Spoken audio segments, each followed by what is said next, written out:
بسم اللہ الرحمن الرحیم۔ السلام علیکم۔ حضرت محمد صلی اللہ علیہ وآلہ وصحبہ وبارک وسلم کی ایک حدیث مبارک کا مفہوم ہے کہ لوگوں کے ساتھ زیادہ میل جول نہ رکھو، زیادہ باتیں نہ کرو اور زیادہ نہ ہنسو، کیونکہ ان تینوں عادتوں سے ایمان کمزور ہو جاتا ہے اور دل مردہ ہو جاتا ہے۔ لوگ مختلف گیدرنگز میں گھنٹوں آپس میں باتیں کرتے ہیں اور خوش رہتے ہیں۔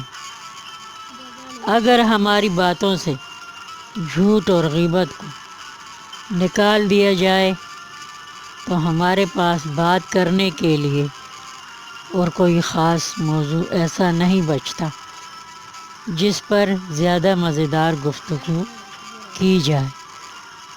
یہ مزیدار گفتگو جو جھوٹ اور غیبت کے زمرے میں آتی ہے، اس کی سزا بہت کڑی، بہت سخت ملتی ہے۔ ہمارے معاشرے میں اکثر لوگ بہت بے سکون اور بے چین رہتے ہیں۔ اس کی وجہ یہی ہے کہ ہماری باتوں میں یہ چیز شامل ہے کہ ہم اپنی شان بڑھانے کے لیے سچ چھپاتے ہیں اور اپنے بارے میں جھوٹ بولتے ہیں، اور دوسروں کے بارے میں جھوٹ بول کر دوسروں کو لوگوں کی نظروں سے گرانے کے لیے ان کی اچھی باتیں چھپاتے ہیں اور بری باتیں لوگوں کے سامنے لاتے ہیں۔ اس سے ہوتا یہ ہے کہ دوسروں کے بارے میں غلط بول کر بندہ خود بھی دوسروں کی نظروں میں غلط ثابت ہو جاتا ہے، کیونکہ اگر ایک بندہ دوسروں کی برائیاں آپ کے سامنے بیان کرتا ہے تو یقیناً وہ آپ کی برائیاں دوسروں کے سامنے بیان کرتا ہوگا۔ غلط آدمی کی پہچان ہی یہی ہے کہ وہ جہاں بیٹھے گا غلط ہی بولے گا۔ ہم یہ نہیں کہہ سکتے کہ جھوٹ اور غیبت سے مزے لینے والے لوگ بہت خوش رہتے ہیں، نہیں، بلکہ بندے کے دل کے پاس ایک چیز فٹ ہے جس کو ضمیر کہتے ہیں۔ غلط سے غلط آدمی بھی اپنے ضمیر کے چنگل میں پھنسا رہتا ہے۔ گناہگار ہمیشہ بے سکون رہتے ہیں، شاید ان کو یہ معلوم نہیں ہوگا کہ ان کے دل بے سکون کیوں رہتے ہیں۔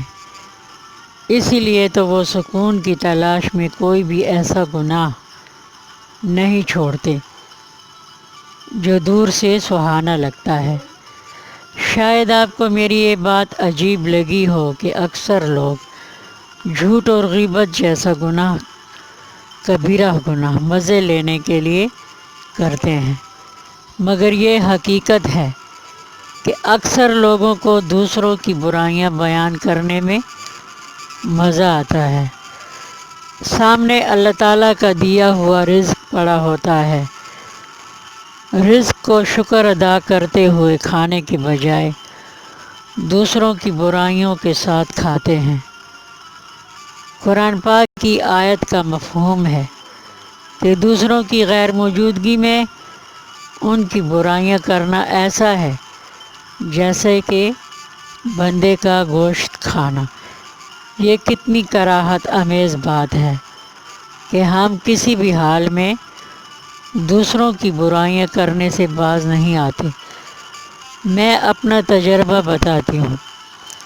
کسی سے بات کرتے ہوئے اگر غلطی سے یا جان بوجھ کر کوئی بات میرے منہ سے ایسی نکل جائے جو جھوٹ یا غیبت جیسے گناہ کے زمرے میں آتی ہو تو یقین کریں مجھے نیند نہیں آتی، کسی پہلو آرام نہیں ملتا جب تک اللہ تعالیٰ کو حاضر ناظر جان کر اللہ تعالیٰ سے 100 بار معافی نہ مانگ لو۔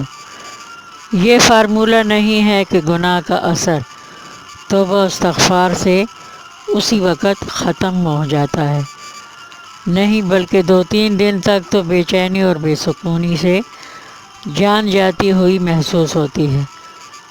اس کا مطلب یہ نہیں ہے کہ میں کوئی اللہ تعالیٰ کی خاص بندی ہوں، ہرگز نہیں، بلکہ ہر انسان کو اللہ تعالیٰ نے ضمیر جیسا منصف جج عطا کیا ہے جو ہر بندے کو اس کے گناہ کی کڑی سزا دیتا ہے۔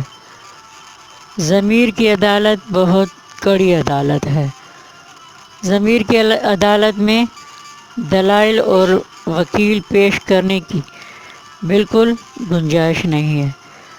ضمیر صرف سزا دینے کا قائل ہے، مگر اللہ تعالیٰ بہت مہربان ہیں، بندے کی توبہ قبول فرماتے ہیں، بندے کو اس کے ضمیر کی پکڑ سے چھڑاتے ہیں، ورنہ اس ضمیر کے ہاتھوں کتنے لوگ پاگل ہو جاتے ہیں، اس کا اندازہ نہیں ہے۔ اس لیے کسی بھی گناہ کو، خاص کر جھوٹ اور غیبت کو ہلکا نہیں لینا چاہیے۔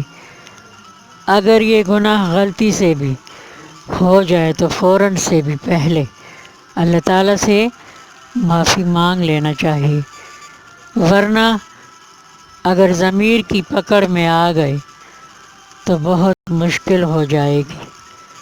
مجھے سننے کا شکریہ۔ اب اجازت، اللہ حافظ۔